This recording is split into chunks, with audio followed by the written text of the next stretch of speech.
Good to be here. It's good to be here because first of all it's home and it's nice to be back every weekend, but it's especially nice when we get to make announcements like this. Now the mayor didn't seem too excited about this, and Pat and I were looking at each other and say, well, what do we have to do?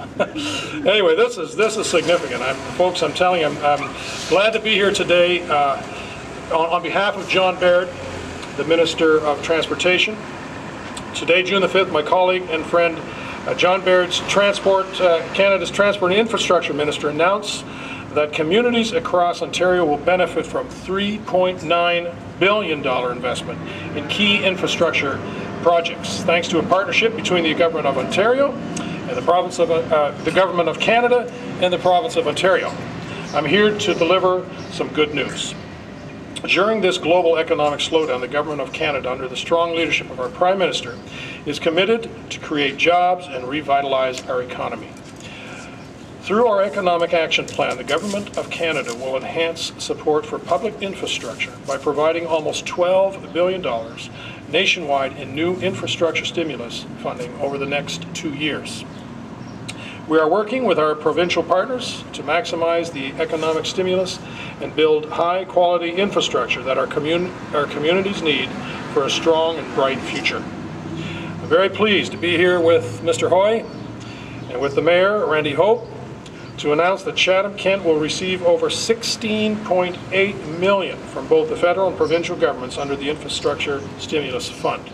This funding will go towards 15 local projects to improve transportation and municipal utilities in our surrounding communities. Important and a great day for all the citizens of Chatham-Kent. Today, in what is the largest government investment in municipality in all my 14 years as an MPP, we have very good reason to celebrate. With over $50 million being invested in local projects. Today, our region is going through some tough economic times. So it's important that all governments, of whatever political stripe, work together for the betterment of all of our citizens. Today we see the concrete results of that partnership. Along with the federal government, we, the provincial government, will be contributing $16,833,000 as our 1/3 share for 15 infrastructure projects here in Chatham-Kent. We're receiving major capital dollars that's going to help not only what Council and administration had put forward in their budget and the vision that they had about by making sure that we could create jobs in this community by moving up our life cycle program and creating jobs in our community, but to see our partners, both federal members, both Dav Van Kesteren, Bev Shepley, and then Pat Hoy and Marie Van Bommel, playing a part in making sure that they could carry our list forward to their federal and provincial colleagues and making sure that Chatham-Kent receives a significant fair share of money. The other exciting part is this deals with the environment and it deals with the infrastructure of our community. And when we talk about our transit system is not necessarily buses, it's about our bridges and roads that exist, because in rural Ontario that is your transit system, the buses, the bridges and others. It also will deal with a number of areas that we would have never got to in a period of time if we didn't have this infusion of money that is being given to us in the initiative of creating jobs, because some of our projects would have been put off a little bit further and we would have never been able to expedite them the way we are today. Like 2 years to get them all done? Is that how it works? That's correct. There's 15 different projects.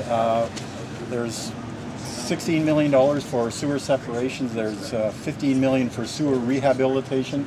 There's $3 million for storm sewers, and it's about $16 million for bridges. The nice thing about it is it's straddled across a wide number of categories, so we're not going to overload individual contractors. So I don't think we're going to be influencing price, but we're going to be putting a lot of people to work in a lot of different types of categories of work.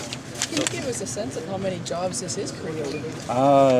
That's difficult for me to tell, but it'll be a fairly substantial amount, because obviously there's to implement that kind of dollar value of projects, there's a lot of people involved with the different contractors, the consultants, to design this stuff and to get it implemented. So it would be a substantial amount.